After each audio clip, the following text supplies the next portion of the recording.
ನಮಸ್ಕಾರ ಸ್ನೇಹಿತರೆ ಭಾರತ ಸರ್ಕಾರ ಈಗಾಗಲೇ ದೇಶದಲ್ಲಿ ಆಸ್ತಿಗಳ ಹಂಚಿಕೆಗೆ ಸಂಬಂಧಪಟ್ಟಂತೆ ಅನೇಕ ಹೊಸ ನಿಯಮಗಳನ್ನು ಜಾರಿಗೆ ತಂದಿದೆ.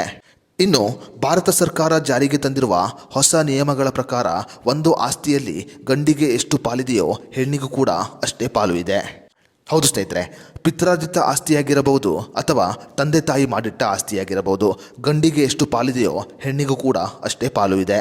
1956ರ ಹಿಂದೂ ಉತ್ತರಾಧಿಕಾರಿ ಕಾಯ್ದೆ ಜಾರಿಗೆ ಬರುವ ಮುನ್ನ ಪಿತ್ರಾರ್ಜಿತ ಮತ್ತು ಸ್ವಯಾರ್ಜಿತ ಆಸ್ತಿಯಲ್ಲಿ ಗಂಡಿಗೆ ಮಾತ್ರ ಪಾಲು ಅನ್ನುವ ನಿಯಮ ಜಾರಿಯಲ್ಲಿತ್ತು.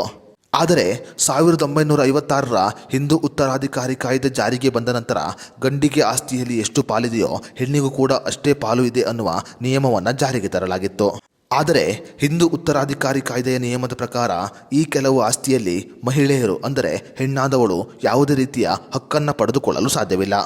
ಹೌದು ಸ್ನೇಹಿತರೆ, ಹಿಂದೂ ಉತ್ತರಾಧಿಕಾರಿ ಕಾಯ್ದೆಯ ಪ್ರಕಾರ ಈ ಕೆಲವು ಸಂದರ್ಭದಲ್ಲಿ ಹೆಣ್ಣಾದವಳಿಗೆ ತಂದೆ ಅಥವಾ ತಾಯಿಯ ಆಸ್ತಿಯಲ್ಲಿ ಯಾವುದೇ ರೀತಿಯ ಪಾಲು ಸಿಗುವುದಿಲ್ಲ.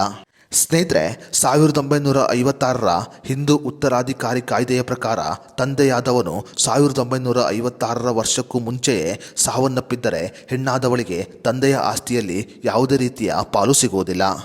ತಂದೆಯಾದವನು 1956ರ ನಂತರ ಮರಣವನ್ನು ಹೊಂದಿದ್ದರೆ ಮಾತ್ರ ಹೆಣ್ಣು ಮಗಳಾದವಳು ತಂದೆಯ ಆಸ್ತಿಯಲ್ಲಿ ಸಮನಾದ ಪಾಲನ್ನು ಪಡೆದುಕೊಳ್ಳಬಹುದು.